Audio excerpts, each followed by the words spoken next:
Hi, for those of you who don't know me, I'm Barrett Hauser, a product manager at Sealed Air. I'm in front of you today to discuss some unanticipated competitors to our industry and their looming potential negative impact on Sealed Air. I'm going to give you a little bit of a teaser right now. I'll actually be recommending somewhat of a radical course of action to deal with those competitors in this presentation. But first, an overview of the market landscape.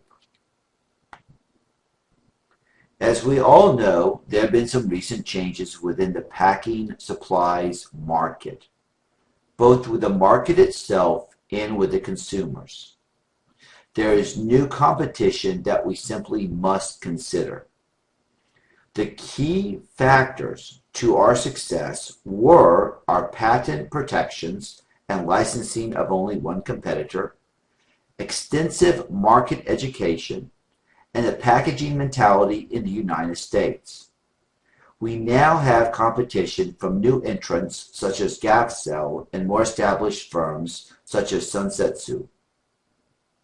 Not only have we seen a shift in competition, there's also a shift in consumer mentality. We have seen a shift for our consumers valuing the technology of barrier coating to consumers who are primarily focused on cost and little else.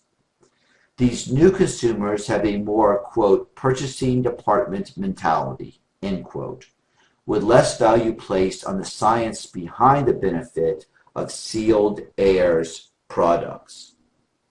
I would now like to present a pest analysis.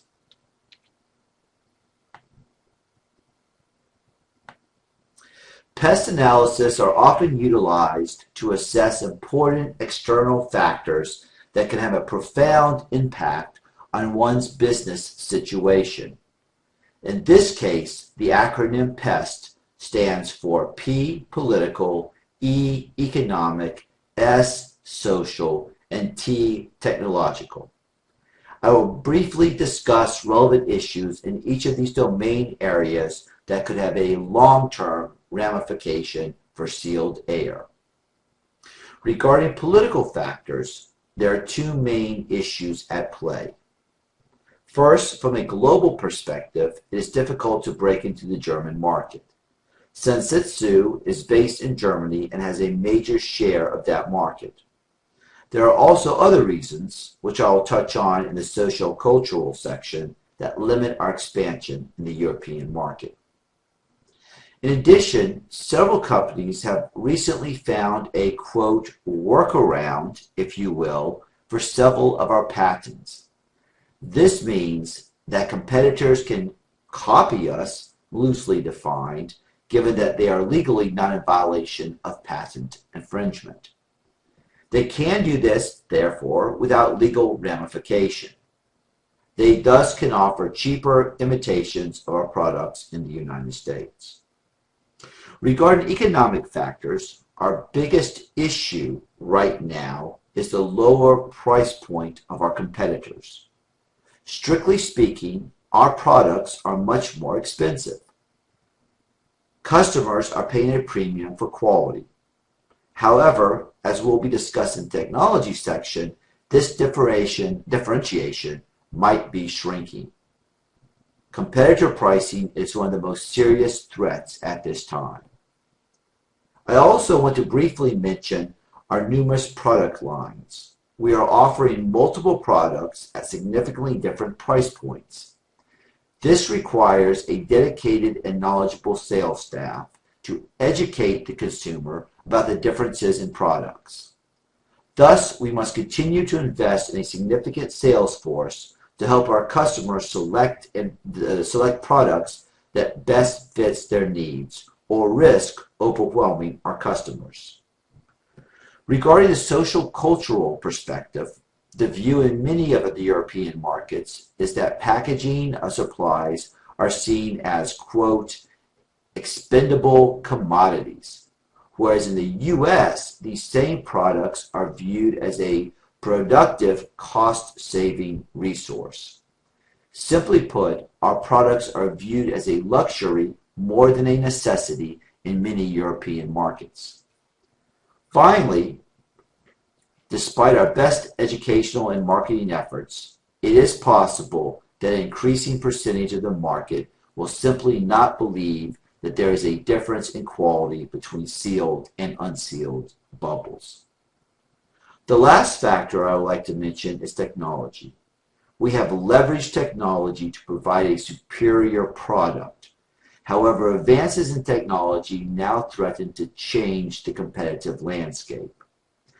Currently, advances in technology have allowed for the development of products that may perform similarly to our coated bubble wrap products at a much lower price point. It is still too early to tell the exact quality of the new products. However, preliminary analysis does suggest that these products are superior to previous uncoated bubble wrapping. My last comment regarding technology is that it would be relatively easy for us to start manufacturing a new product line with our existing technology and technological resources. This provides us with a level of flexibility moving forward should we decide to manufacture additional or different protective wrapping products. I just mentioned the European market, but I think it is worth a closer look. Market behavior in Europe can be predictors of international market behavior. In England, France, and Germany, we've noticed that cost is becoming the primary driver of decision making when choosing what kind of protection is needed. In England, we once had a 90% market share. That has dwindled down to 82.2% market share currently. Some analysis within our organization believe that this will get as low as 35% in the next few years. The price of uncoated bubbles is 50% less here. In France, our uncoated bubble manufacturer, Sipco, is outperforming AerCap, even though there are other uncoated competitors with more advanced technology. New customers here are also purchasing uncoated bubbles over coated bubbles at a rate of 90%. In Germany, Sensitsu has over 75% market share with their uncoated products. We have never had a strong market share here, and we're losing shares at a rate of 20 to 30% per year. Currently, 4 of our products, the SB110, SC120, ST120, and SD120, make up 3/4 of our entire sales for AerCap. These products offer the lowest amount of protection for the highest of the bubbles compared to our other lines. The sales of the 240 and 480 lines are reducing quickly, like the SD480, which reduced by over 50% from the last half of 1980 to the first half of 1981. The primary driver for this is the increased use of Instapak foam in-place system, which has grown at a compounded rate of 66.32%. Three of our biggest sellers are facing direct competition from Astro's uncoated line. Their product is cheaper and has increased thickness compared to ours. Though 2 of these lines are growing, its growth is not as fast as we would like. We believe that our customers are starting to follow Europe's preference for uncoated bubbles to save cost at what appears to be increased protection from the increased thickness of uncoated bubbles. So what does that bring us? We have identified a few ways that we can move past this problem with the unanticipated increase in competition. The first option is to hold steadfast to our principles on the benefits of coated bubbles for packaging materials. This option is viable as it would allow our company to stick to our established platform of only selling the best quality coated bubbles to our customers. To move forward with this option, we would need to double our efforts in educating consumers on the benefits of our technology. This seems to have become less important to our consumers, and to remain competitive without changing our products, we would need to realign consumers' values with our products. The second option is to abandon our company-wide principal stance against uncoated bubbles and begin catering to new consumer values. This would potentially cause a backlash from the consumers who have studied our products and believe in their benefit. It would also potentially cause brand erosion and cannibalism of products if consumers began to choose the uncoated bubbles over coated bubbles, or if they see our adoption of uncoated bubbles as a sign that we are now supporting uncoated bubbles over, or just as strongly, as coated bubbles. This brings us to our third option, which is to buy out GapCel and sell uncoated bubbles through their company under their brand name.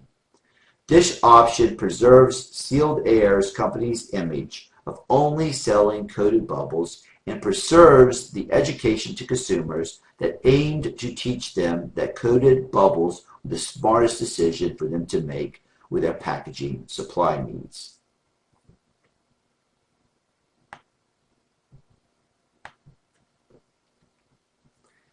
We believe that Buy Now GapCel is the best option available.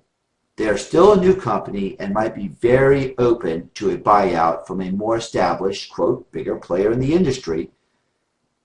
As stated, this option would benefit us and serve as a way to retain our company's values while adapting to consumer demands. It is readily apparent that consumers are shifting towards the uncoated bubble products, and Sealed Air should move swiftly to capture as much of this evolving market as possible and not be left behind the curve. We will now move on to examine the viability of this option. To estimate the value of GapCel, we have used our EBIT margin as a proxy for the EBITDA, or earnings before interest, taxes, depreciation, and amortization margin, as their cost structure is likely similar to ours. We've also estimated the growth to be 25% annually as consumer preferences are changing. To make the offer more enticing to GapCel, we recommend offering $1 million, which is slightly under their 5-year earnings.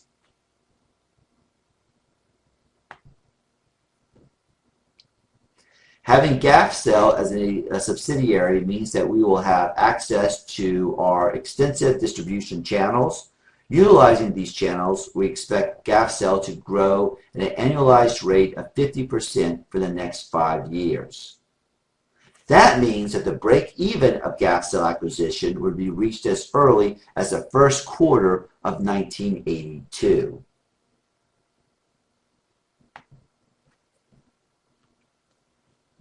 Finally, a good way of conceptualizing the proposed marketing mix of our new product line is by examining the product, price, place, and promotion, also known as the 4 Ps.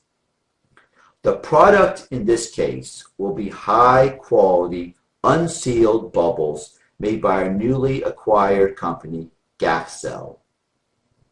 In this case, the price point will be lower than our sealed bubbles and slightly under our competitors' price point.